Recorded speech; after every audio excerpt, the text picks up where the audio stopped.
Welcome back, everybody, to another episode here at Bulletproof Selling. My name is Sean Rhodes. I'm the Chief Sales Sergeant of Bulletproof Selling, and here we believe that hope is not a sales strategy. And so we're here every week, sometimes multiple times a week, to bring you lessons from the battlefield brought into the world of business so that we can increase the performance of salespeople, the results of their sales teams, and of course, their pipeline's performance. Now, in this Bulletproof Selling series, which we've had on for more than a year now, we've been able to bring in some of the top folks in the nation and in the world in the field of sales, best-selling authors, Hall of Fame speakers, consultants, trainers, and those that have been out there in the world and are out there in the world leading sales teams, helping people achieve their missions. Now, it's very rare that I find someone that I enjoy having on the show so much that I want to invite them back a second time. But today's guest is exactly that type of person. In addition to being a military veteran himself, he's actually had a career of helping some of the largest companies on the planet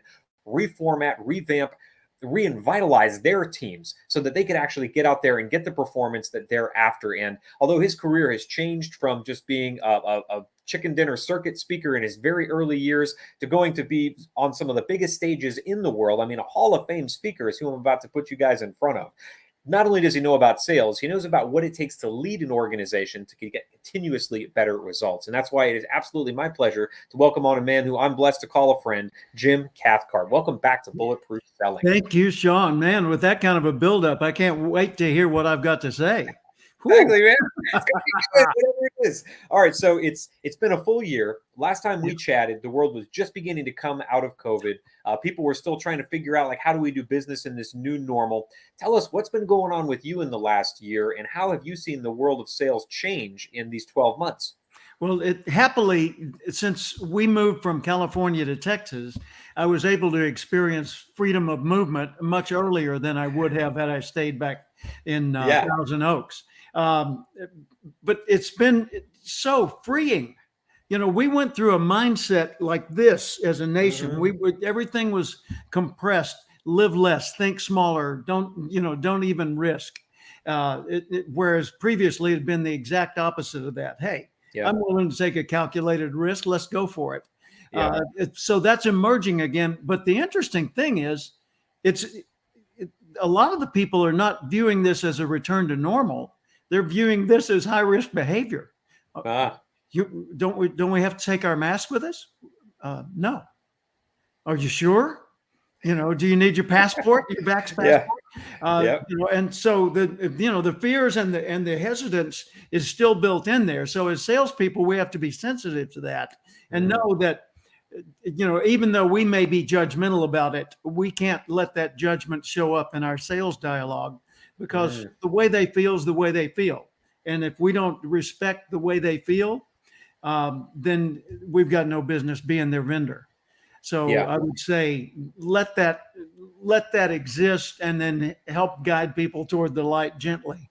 But just be a solution. That's the biggest thing of all. I've got one protege. I'm doing a mentor program, and one of my proteges has been in the field of education for a long time and is really, really good at educating people, but has not connected that education every time to solving a problem. So it's been, let me teach you a concept and help you understand it. Okay, why? Well, no, focus on the concept and let me teach you the concept. In other words, it's been like a lot of those classes in school. You thought, okay, I'm going to do this and I'll get my grade, but why? When am I ever going to need this again? Yeah. Right. Yeah, exactly. And those teachers that could connect that to reality day to day, man, we love those teachers. The same thing's true for salespeople. Do not go in there to educate. Go in there to solve, to liberate, to make things better. And that's the thing. Get up every morning and say, how am I going to make the world better today? Make it better for one individual, for one company. But, just make one thing better today. And every sales call is problem solving. Yep. And it's funny that we talk so often about mindset in sales. It's almost overdone. It's hackneyed almost that, great sales starts with mindset. And yet the more I learn about selling and the more I get to talk to people that have been in this industry their whole lives like you, the more I see without mindset, the best systems, the best strategies, the best tactics fall flat. Because if you can't go in there and positively execute, you're lost. And so you mentioned the idea of going in as a solution provider, and that's something that an industry you and I have both gotten to do a lot of work in construction, something that they're struggling with, and they've been struggling with for a long time. These folks are investing millions, sometimes billions of dollars in R&D to improve the technology of their equipment. Just like a lot of the people listening to this show or watching it right now, same thing. Your company's pouring a lot of money into building the next better widget. And yet, if you show up and you try to sell on the features of the improved technology without being able to connect, how's this going to make my customer's life better? You're going to find yourself lost, because they're just going to sit in you. All right, well, give me the brochure and I guess I'll think about it later, because I'm not seeing how it applies to me. So do you see this as something that's gotten more extreme as the result of the pandemic and us re-entering the world? Has it always been there in the same amount? How have you seen that shift or not shift over the years? I would almost say yes to every part of that. All right. The mindset is and always will be the predominant factor. You can look at anything, right now it's a season where golf is, all the finals are being played in golf and in basketball and other sports. Well, it's always mindset, at those levels, at the professional level, in the Final Four of basketball, at the professional level of golf, there's not a golfer on that course that couldn't just nail it. Yeah. There's not a basketball player or team that couldn't just be the best in the world that ever was, skill-wise. They've got the tools. They've got top level equipment. They've got exceptionally good training. They've got the physical ability. They've got the right players in the right positions, so that the one that's good at, let's say in sales, one that's good at prospecting is doing the research and the marketing and the prospecting, and the one that's good at confirming sales is out there in face to face in front of other people, and so forth. But the thing that's the deciding factor in every game is mindset. You say, dude, get your head in the game. What? My head's in the game. No, the inside of your head. Use that. Yeah. Oh, that. Man, I thought, no. It's always, look at the world situation, Ukraine and Russia. Okay, you got competing forces. Which one is strongest? Well, thing-wise, Russia's strongest. They've got the most stuff, right? And maybe the most people in the fight. But the Ukrainians have got the mindset. They're holding out. They're home. Freedom, they're fighting for their family. They've got a sense of purpose. And man, once you've got that, you're a force to be reckoned with. Now, salespeople. One thing I want to emphasize about that. I always, when I'm doing my Going Pro mentoring, I always start with what do you want and why does that matter? And I keep coming back to that from different angles. And the people say, hadn't we already dealt with that? It's like, no, you'll know when you've gotten that clear. Because once you are sure why you're selling what you're selling, how you're helping other people, what's the purpose behind the process, once you're clear on that, boy, an energy comes through you that is virtually unstoppable. Now, for salespeople that understand the power of mindset, if you've been in the field for any length of time, you understand how with a good mindset, you can be denied, you can be rejected, you can have objections thrown at you all day, and it doesn't hit your stride at all. You just keep rolling through it. That's right. So I'd love to know from you then, where do you see salespeople rely on hope a little more than they should in their mindset? Because a lot of salespeople will think, hey, mindset's important. I'm going to show up. I'm going to listen to a motivating song for 5 minutes. And then I'm going to start leaving voicemails and getting hung up on and having to deal with all the nasty things that I deal with. Precisely. And pretty soon it's like, why do I hate my job? I was supposed to have this great mindset all day. So where are they relying on hope when it comes to developing and maintaining their mindset through a sales day? Well, one of the things we've all seen over the years is this book. Think and Grow Rich. The most famous book ever written, ever published on the subject of how to succeed.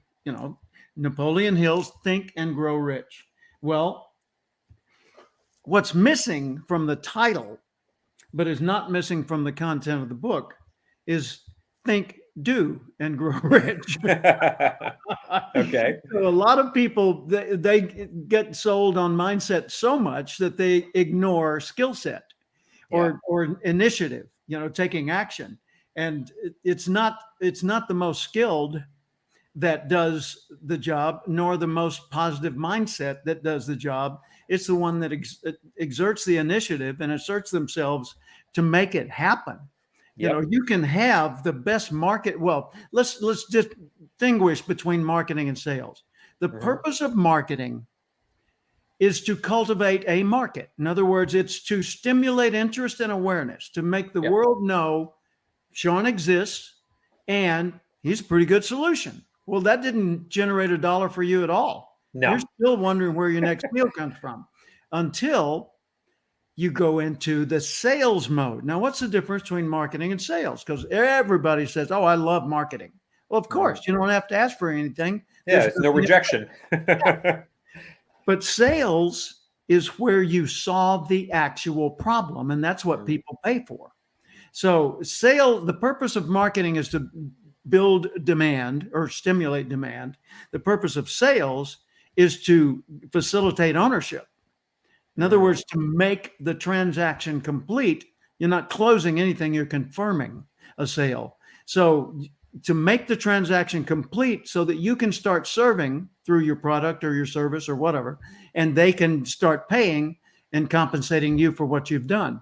But selling is just so vitally critical. And the people that say, yeah, it's all mindset. No, it's not. Well, it's all skill set. No, it's not. You know, it's like nurture and nature. You know, Mhm. why are you like you are? Your genetics or the way you were raised? Yes, Yeah, to all of both. the above. You know, and selling and marketing and mindset and action. Yeah, yeah, discipline, skills, practice. You know, rehearsal. But man, Mhm. rehearsal is one of the most overlooked aspects of sales training, and it's one of the most valuable because that's where you get the actual physical and mental experience of doing what you're going to do when you're with the client. And it builds a confidence that can only come through lots of doing. And Love it. doing in a role play or a rehearsal is a big deal. So it sounds like then the salespeople are putting a lot of hope in the area of mindset, in that they're thinking with just a great positive attitude, all of this stuff can happen for me, and they're maybe ignoring or de-emphasizing the value that skill set has in mindset. Yeah. So this is a really critical conversation, Jim, because a lot of salespeople have a great mindset, but they don't know how often or where to apply themselves in developing skill set. Because I'm looking at a shelf full of books. You got a shelf full of books behind you. It's a lifetime worth of I've got skills a built shelf into full of those things. really good books. Really good books like Bulletproof Really good Selling books. on the wall Bulletproof behind you. Selling. Exactly. Yeah. But I've got all of these skill sets. I've got a great mindset in that I want to learn. I want to keep getting better. But how do I figure out where to apply myself in learning a new skill set so that my mindset can continue to grow with the infinite knowledge of the internet available at our fingertips, Yeah. with peers that I can now access and be around to help me grow, to train me, to help me walk through these dry runs and practice sessions? It can get very overwhelming in making Yeah. my mindset better by growing my skill set. So where do you recommend salespeople just, kind of take a step back and assess, where do I really need Well, I'd improvement? say recommend that they tune in to you on a regular basis, and I Of mean course. that. Not just It's not just a token compliment. There, one of the things that I've noticed about you is that you always bring things back to, okay, so what do we do? Mm, And how often do we do that, and how well do we do that to raise that to a higher level of skill or expertise or better outcome probabilities? You know, you're a doer. yeah. You're a guy who I would bring you in to have my team get a whole lot more serious about the doing. Yeah. I might bring me in to work on mindset, on strategies and things like that. But if I needed mostly the doing part, Yeah. Yeah. you're my guy, my go-to guy. That's why I'm a Absolutely. sales sergeant. You got it. There you go. Yeah. I love it, Yep. man. So let's You're let's the let's look. MIC, the motivator in charge. That's right. Yeah, but not the kind that you and I probably knew in the military, which was, No. beatings will cease when morale improves. I think both you and I have learned that there are better ways to motivate Yeah. individuals, and it starts again with that mindset. It kind of all circles back there. So let's build a sales system around this, Jim, because I was actually writing it Wait, I'm down. still going through a lot of the old painful experiences at Right. Louisiana with my drill sergeant. Okay, all right, I'm Yeah. back now. How many beatings did you have to go through before you finally got the lesson? I know. So some of us learn that way when we're young, but hopefully the salespeople out there listening to this that are motivated by something a little more meaningful than violence, we can learn this a better way. So you mentioned something so critical, I had to write it down because it's going to be the focus of our conversation now, to systemize mindset into a skill set. Yeah. That's going to be powerful because it's something we carry around in our heads, and I'm sure you heard this from a lot of battlefield commanders in your time. The most powerful thing that you can bring as far as an asset to the battlefield is the 6 inches of space between your ears. Because without that, all the tools and technology in the world are bound to fail you and you're going to lose. That's so right. if we're building to the principle of first contact with the enemy, no battle plan ever survives the first contact with the enemy. Why? Because they see what you were doing and they go, oh, and then they react. And then they identify. So and I'll give you something on mindset. This goes back to 1976. Now, in 1976, I was 30. I'll save you the math. I'm 75. Okay. But in 1976, I was 30 years old. I'd gotten involved in the field of training and development, and I wanted to have a big career. I wanted to be a well-paid, well-known professional speaker like my heroes, Earl Nightingale, and some of those people back in the day. So I wrote a little checklist for myself. This has 11 items on it that are each qualities I wanted to develop in myself. And then I wrote a statement. And let me read this to you. I want to, this is pretty intimate, but still, it's something I aspire to. And even if I'm not reaching it, as long as I'm aspiring to this, I'm getting better. Number 1, speak ill of no one. Never complain nor criticize. Resist the temptation to point out other people's faults directly or through sarcasm. So that's actually on my little statement. Patient and tolerant. Be forgiving and empathetic. Seek to understand and never judge. All people are perfect for their stage of development. Modest, generous, inspiring, observant, self-disciplined, totally honest. Exhibiting my faith in God, not talking about it, but showing it through the way I live. Healthy and frugal. So all of those were qualities I needed more of at the time. And I still need more of many of those. And I think we all do. Pretty high standards. But that kind of thing is very helpful for mindset. Here's another. Now, consider, I'm 45 years into my career. I've been there, done that. Check it off, right? Whatever the people in the field of success motivation aspire to do, I probably did that. 3,300 paid speeches, Speaker Hall of Fame, Sales and Marketing Hall of Fame, all those things. Okay. Best-selling books, 23 books.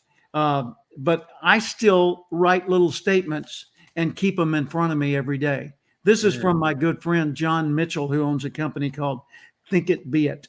And he's here in Austin, Texas. He says, what you envision in detail on a daily basis appears in your life. So that's stuck right on the bottom of my computer screen. Envision in detail on a daily basis appears in your life, which would be another way of saying think and grow rich. And grow rich. So let's give this something to salespeople that they can now take out and implement. We've already touched on a few of the tactics. I want to dive into a lot more with you because these are conversations that I learned just as much from as any of my listeners. So if I'm building a sales system, and you probably remember from a year ago, and you've probably read the book as well, this acronym we use, TRIM, to trim hope away from a sales strategy. The trigger in this, when do I need to begin implementing this system for myself? Is it every day? Is it once a year when I'm doing my annual planning? When is a time that I need to pull this out and say it's important enough for me to begin to execute, turning my mindset into a skill set? Yeah, it's got to be daily. And I think daily. Okay.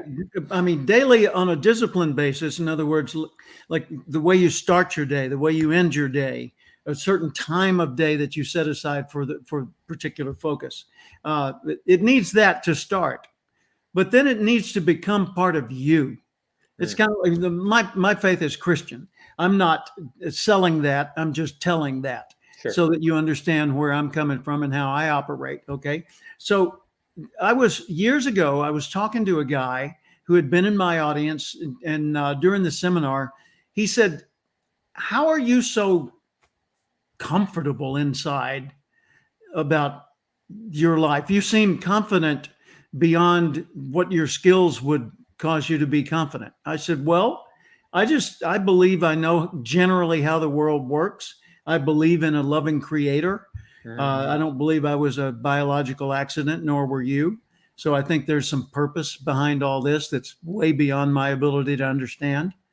And he said, well, in my faith, he said, "I've said all the prayers." I said,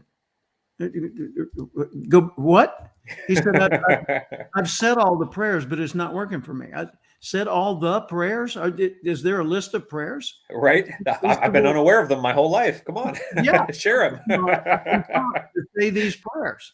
Yeah, Oh, so you have a ritual, you have you go through and you say these words, and you think saying those words is going to make it happen. right. I said, "Well, whatever your concept of your creator is, just say, 'Got a minute?' and talk to him, it, her, whatever Mhm. you want to conceptualize this as. Talk to that universal intelligence or force or source of life. Talk to it." He said, Yeah. "Well, you mean like I'm talking to you?" I said, "Yeah, but would show a little more respect." And he said, "Oh my gosh." Yeah. And I said, "Yeah, that's the way my mindset has evolved now." At first I, memorized biblical passages, went to church every Sunday, and did my duty to whatever they were telling me to do. But then I realized I've got a direct connection. So, hey, here's what's going on with me. If this is in my best interest, please put some power in it. And Yeah. so the same thing's true in selling.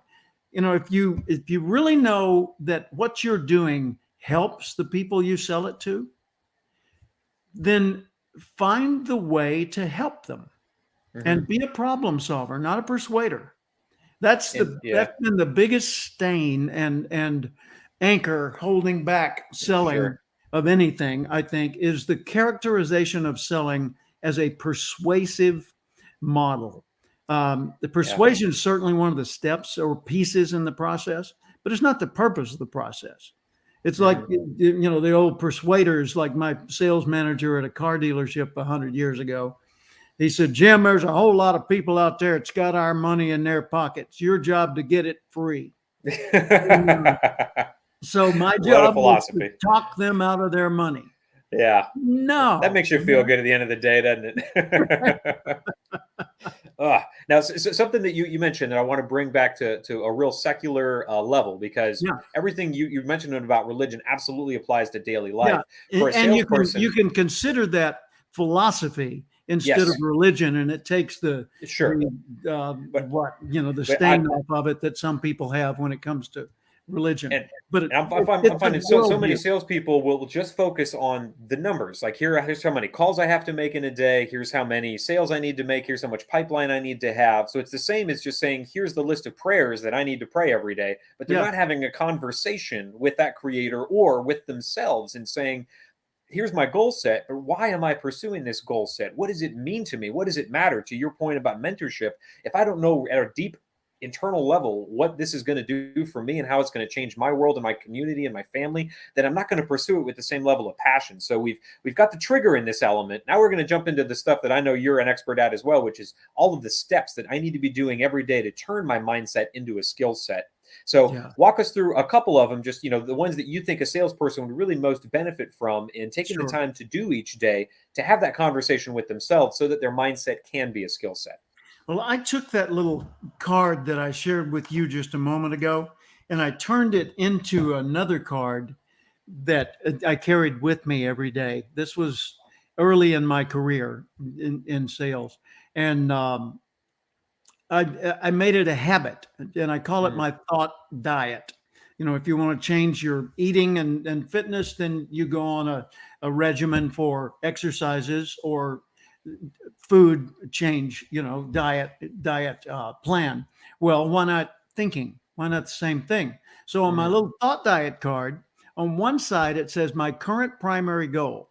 So let's say my current primary goal is, like one of my proteges years ago, he said, I want to be the international sales leader in my company. I said, okay, you're 19 years old. You just bought a franchise for $1,500 and you're detailing cars. International sales leader? He said, yeah, I am. I said, well, write it down like it's a fact. He said, okay, I am the international sales leader for my company. The company's name was Tidy Car, which was an auto detailing company franchise.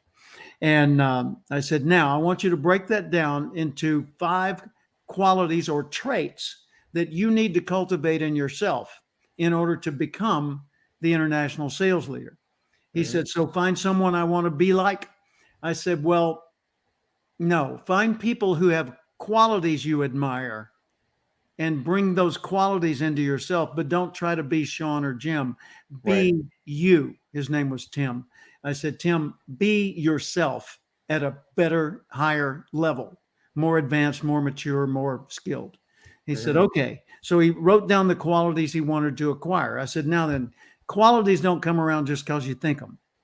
Flip the card over, and I want you to take each of the aspects of your life, mind, body, spirit, friends, family, career, finances, emotions, and I want you to identify an action in each of those that you could take every single day that would cause those 5 qualities or traits to manifest in you so that the goal you're seeking would become your automatic byproduct. He said, oh. So instead of working on becoming the international sales leader, I become the kind of me that would naturally be the international sales. Yeah, how about that? Now you're cooking. Yeah. And so he wrote it down and he got very specific about each aspect of his life. I said, because whichever of those 8 areas of your life you ignore can only be ignored for so long. And then it's going to step forward and say, okay, my turn. For example, if you don't take care of fitness and health, then your body will step forward at some point and say, excuse me, I'm in charge now. We're going to the hospital. Yep. Right? You don't want that to happen. You don't take care of your finances, then it's going to step forward and say, my turn, we're going bankrupt. Yep. Or if it's relationships, my turn, we're going to divorce court or whatever it happens to be, lawyers, anyway, you've got to honor every part of your life, but you've got to make sure that when it comes to your career, that the other parts of your life are feeding your advancement in your career so that your career is not a thing you do separate from being a human being. It is front and center central to who you are as a person. It just happens to be the way you solve problems for pay. Yeah. And everything else you do complements it instead of detracting from it. And that's the power of being aligned in what you do rather than having to segment this part of my life and this part of my life. And I got to be different here than I am with my family or different in my office or whatever. You use the word aligned. That's a perfect analogy. Look at a car whose wheels are in alignment. Okay. It gets to use 100% of its power efficiently. Yeah. If the wheel's out of alignment, then it's always pushing against that. And of course, this tire's wearing out poorly at the same time. But because of not in alignment, the part that's not in alignment is impeding all the other parts. Yeah. And so the engine has to work harder. The wheel is getting warped and the tire is getting worn in a way that you're going to have to throw it away and replace it. So alignment in your life is the same thing. Whichever part's not in alignment is dragging the rest of them back. And once things are in alignment, once you have integrity, meaning everything fits and everything makes sense, it's in perfect alignment, then all of the energy of you, when you focus on a goal, man, whoo, you're there before you even realize the game had begun, and that is a beautiful thing. Let me tell you the rest of the story about Tim. This guy's name was Tim Seward, and it was Tidy Car. That was the company. And he was a 19-year-old franchisee, and he had just bought his franchise and started washing cars, detailing. And I said to him, first off, the international sales leader probably wouldn't wear a T-shirt and jeans. Yeah. He said, yeah, you're right. So he got some nice coveralls with company logo and so forth. And he organized his files better, and he started behaving like an international sales leader would. Well, his business grew, How and he about had to hire other people. And so his business grew again, and then he had to lease a service station so that he had a permanent location, and it continued to grow. And when it came time for the international convention, he knew he had a shot at being the international sales leader, but he didn't know if he had won. So he asked himself, and every day he asked himself this same question: how would the international sales leader do what I'm doing today? So he said, okay, I'm going to New Orleans to the international convention. How would the international sales leader go? Because they're going to give the international sales leader a brand new Corvette. So he bought a first class one-way ticket. There you go. That's And he faith. didn't know he had won. Yeah. And that night, when I awarded him the Corvette on behalf of the company on stage in front of God and everybody, I said, how did you know? He said, I didn't know, but tell me this, Jim. And I said, what? He said, do you think I need a ride home? And I said, no, I think you're good to go. And the next year he won a Cadillac doing the same thing. Oh, and then man. he sold that business and went into business providing services to people that did auto detailing. So he built another business, sold that one for $7 million, Wow. and retired at about age 30. Beautiful. Wow. That's a heck of a journey. So, and that brings us kind of all the way to the middle part of a sales system build out here. We've got the trigger daily, making it repeatable, great ways to identify the qualities that we want to possess, and daily actions, not monthly or bi-monthly or quarterly, but daily things we can do. And now this is where your mentorship's, hourly even. This is where that mentorship's really going to come in, Jim. How do I improve this thing year over year? Because I'll bet that if you were to create that list at 19 for yourself, it'd look a lot different than it looks today. So how do I make sure that I continue to improve, turning my mindset into a skill set and not just leave it in 1985? I look at the systems that I follow and that others follow, and I have 5 qualifiers that I want to apply to that. And those qualifiers are: 1, how much of it is intentional? And you could, with anyone, if you observed how much of their daily life was intentional, the higher the degree of intentionality, the higher the degree of personal success and satisfaction. So intentionality is huge. Why are you calling in this part of town on these people when you're trying to make sales? I don't know, got to call somewhere. Well, that's not intentionality. No. And you're probably going to fail unless you just lucked into a good nest of prospects. But why are you calling in this part of town? Because this has a concentration of the industries that I serve best. And they're more easily accessible here. As a matter of fact, when I leased an office for myself, I leased it right in the middle of this, kind of like taking up residence in the middle of the beehive. Yeah. And where do you advertise? Where they look. What do you write articles for? Blogs they read. In other words, everything's intentional. So intentional applied to every nano bit of your day. Second thing is accountable. Don't hide your records, your numbers. Make them obvious to yourself and those you work with so that you are held accountable for whether you did or didn't and how well it worked. And so that it can be corrected. It's not about blame or judgment or that kind of thing. It's about what's going to work and what's not. And then the next thing is disciplined, truly disciplined about implementing this all the time. How do you know you're doing that? Back to accountability. Keep your numbers. Be your own sales manager. First book I ever wrote, I wrote with Dr. Tony Alessandra and John Monarchy. Oh, I got a copy of it somewhere over here. Yeah. Be your own sales manager. You say, well, what if I've got one? Well, if you've got one, he or she needs for you to manage yourself because they can't come to your house, get you out of bed on time, have you go through the thought processes and other processes that get you ready to be at your best. So disciplined, also knowledgeable, more knowledgeable every single day. I tell people when they go to work with me, part of the job agreement role, I call it a role agreement, not a job description. But I tell them, I expect that you will become better every single week.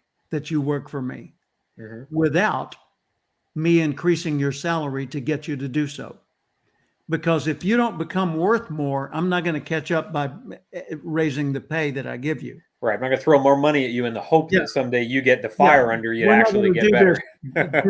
do this as a leading thing. We're going to do this as a following thing. You Yeah. get better by providing more value, then I will catch up with you on salary.